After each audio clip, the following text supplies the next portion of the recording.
Hey, Caleb here, the founder of Patriot Training Center, and today I'm going to give you a sneak peek of our 2-day Patriot pistol course, and I'm going to explain the importance of using the right targets when you're training, because if you're doing all your defensive pistol training on the wrong targets, you could actually be building habits that could get you killed in a real life situation. So let's dive into it.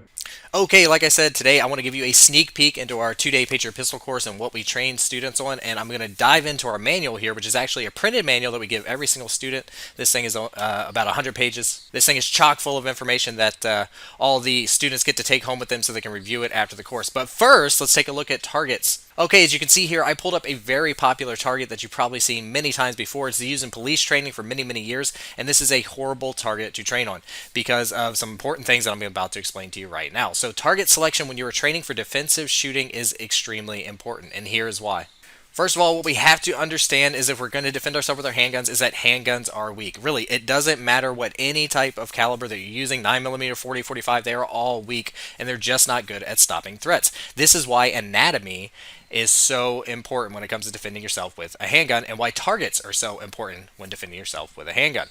So this again is a little bit of a preview of the 2-day Patriot Pistol Course manual that we give students, and there's really only 3 things that stop people if they're attacking you and you start shooting back with your handgun. You basically have a psychological stop, or you have a vital/nervous system stop, or you have rapid blood loss stop. So psychological stop is basically the syndrome where someone's getting shot at and they're like, hey, I've been shot, and then they get scared and they run away. So you see this all the time in a lot of surveillance video, real life gunshots, real life gunfight videos that you'll see online, and a lot of times the attacker will be attacking somebody and then they get shot at.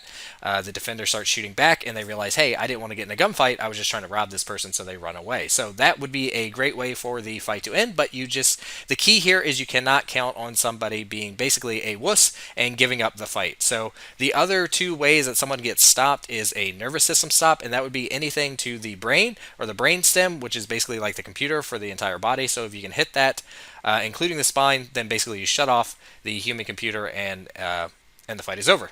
Finally, we get to massive blood loss, and the important thing here is that shooting people anywhere on their body is just not going to work because, and in the manual here we have a good quote from the International Journal of Wound Ballistics, where it explains that even if a male had his thoracic aorta totally severed, it would still take 4.6 seconds to lose 20% of his total blood volume before their blood pressure drops low enough for them to collapse and the fight would be over. And the point here, as I've highlighted in this text, a marginally trained person can fire at a rate of 2 shots per second. So in 4.6 seconds, there could easily be 9 shots of return fire before the attacker's activity is neutralized. So this is why it's so important to be hitting vital zones on the body and why target selection is so important for defensive gun use training. Because what we have to understand is when you look at anatomy, that zone in the thoracic cavity is only about an 8-inch circle that covers the heart and all the major cardiovascular structures, the heart, the great vessels, the thoracic aorta, the pulmonary artery, superior and inferior vena cava, etc. Everything right there is only about in an 8-inch circle. So if you're training on targets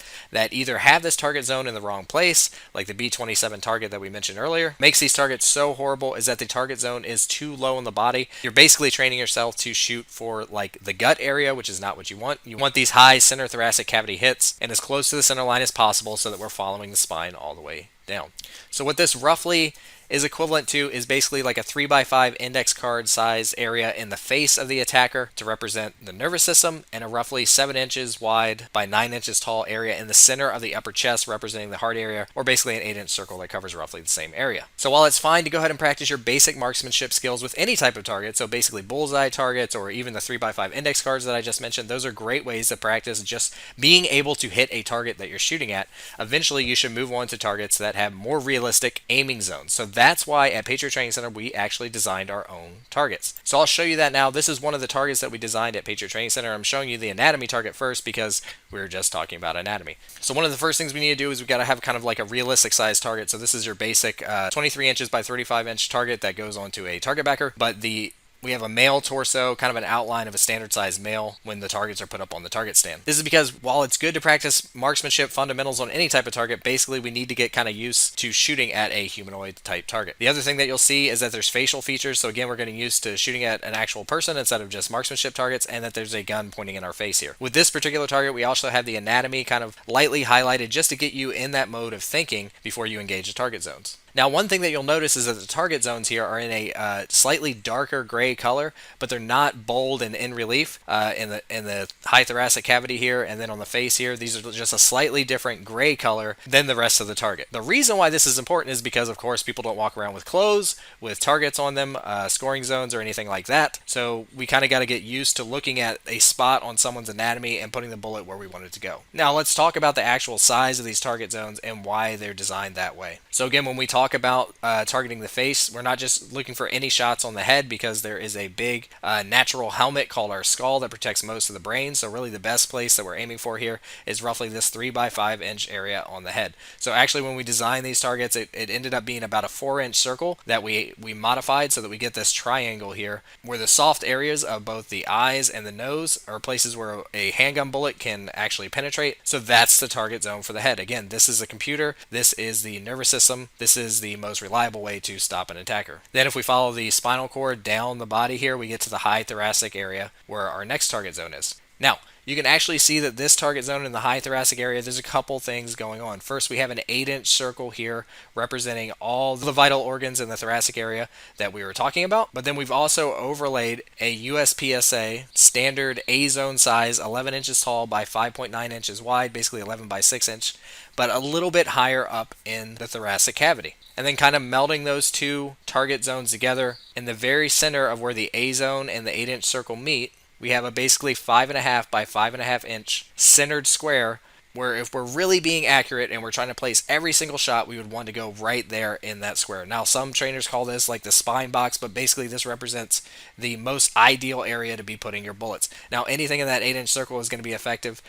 You could argue that anything in the A zone size hits are going to be effective because we're still tracing the center line here. But as you can see, the lungs and kind of some of the other vital bits in the other organs are going to be missed if we shoot a little bit too low, but the spinal column is still there. So as long as those hits are in the center line, then we're still doing a pretty good job. But this was basically designed with the A zone area to also help students figure out their most ideal form of speed and accuracy.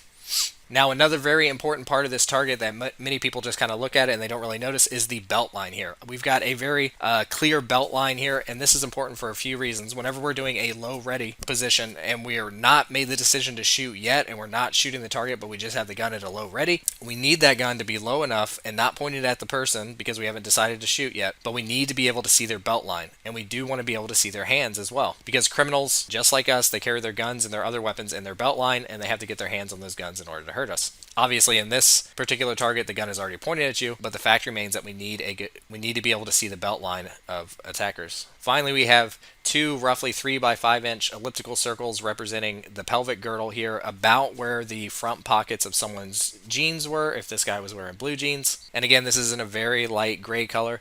This is basically like a last resort target for if you have a handgun, because they're almost completely ineffective here. But for retention shooting, shooting from position 2, or in a very close quarter situation, if you're going to have to shoot into an attacker's body and you can't hit the thoracic cavity, the pelvic girdle is the area to target.